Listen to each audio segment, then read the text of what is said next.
Datang ke Indonesia pada tahun 1596. Di bawah pimpinan Cornelis de Houtman menguasai daerah-daerah di Indonesia, salah satunya adalah Tanah Maluku. Pada tahun 1816, Belanda berkuasa di Tanah Maluku. Belanda memberikan kesengsaraan bagi rakyat Maluku karena hidup menderita akibat penindasan Belanda.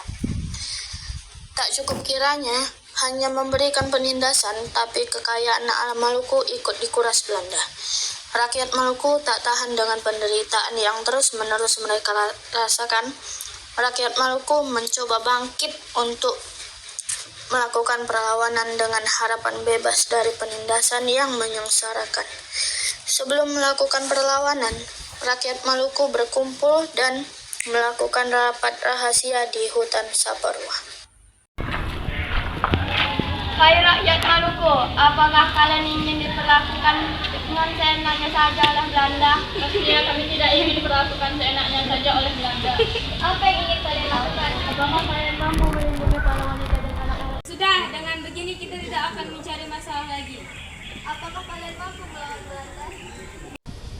Untuk saat ini saya tidak mampu untuk menjanjikan apapun, tapi saya akan berusaha untuk merebut tanah Maluku dari Belanda. Akhirnya, untuk menghadapi masalah yang sedang terjadi, mereka semua mengadakan rapat rahasia dan yang dipilih menjadi pemimpin adalah Thomas Matulesi. Ia mendapat julukan sebagai Kapitan Patimura. Penyerbuan pertama terjadi pada tanggal 15 Mei 1817. Patimura, bagaimana kalau kita menyerang pos Belanda? Baik, saya setuju. Kita akan menyerang pos-pos Belanda bersama rakyat Maluku pada tanggal 15 Mei. Baiklah, tentang senjata untuk besok akan saya siapkan. India tentang senjata akan saya tangani. Baik, saya juga akan bersedia untuk membela tanah Maluku. Merdeka! Kapitan Patimura menyerang pos Belanda. Pada penyerangan tersebut berhasil menangkap Presiden Van den Berg. Namun presiden tersebut dibebaskan dan diperbolehkan kembali ke benteng.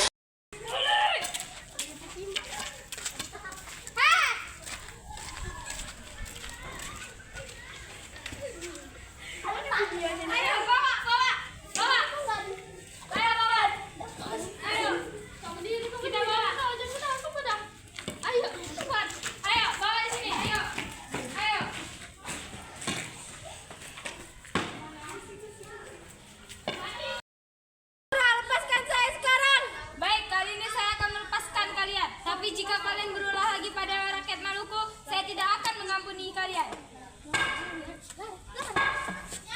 Saya tidak berjanji, bodoh. Hei Patimura, kenapa kamu lepaskan mereka? Tenang saja, ini baru awal. Besok kita akan melakukan penyerangan terhadap benteng Durjet.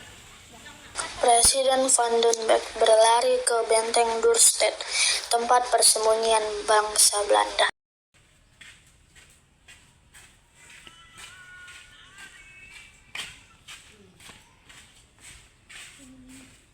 Kamu kenapa suamiku? Patimura menyerangku. Apakah kamu baik-baik saja suamiku?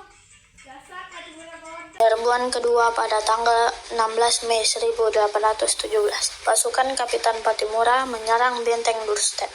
Benteng dapat dikuasai dan semua tentara Belanda ditangkap termasuk Presiden Van den Berg. Istri dan dua anaknya tewas.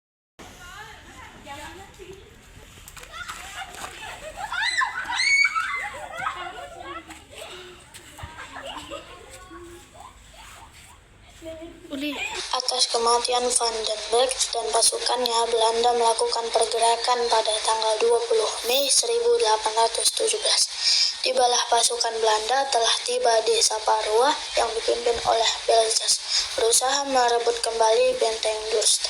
Datanglah tentara Belanda yang dipimpin oleh Mayor Belges. Patimura, kami ingin merebut benteng ini kembali. Tidak, saya tidak akan memberikannya.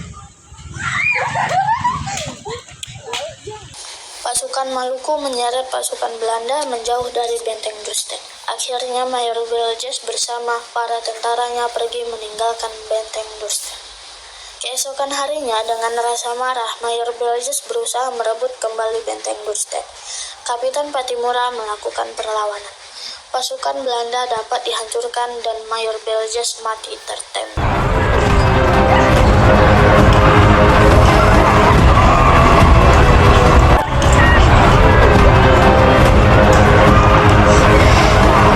Selama 3 bulan, benteng tersebut dikuasai oleh Kapitan Patimura. Patimura, maukah kamu memberikan benteng ini kepada kami dan kami akan memberikanmu 5 keping emas? Saya sudah berjanji, saya tidak akan memberikan benteng ini, walaupun kalian memberikan saya 5 atau 10 keping emas. Perundingan dengan Kapitan Patimura tidak berhasil, sehingga peperangan terus berkobar. Belanda terus-menerus menembaki pertahanan Patimura dengan meriam atau benteng Durst. Tanpa berbasa-basi, Belanda menghukum gantung Patimura bersama 3 orang lainnya, menandai berakhirnya perlawanan rakyat Maluku terhadap Belanda. Akhirnya Maluku dapat dikuasai oleh Belanda.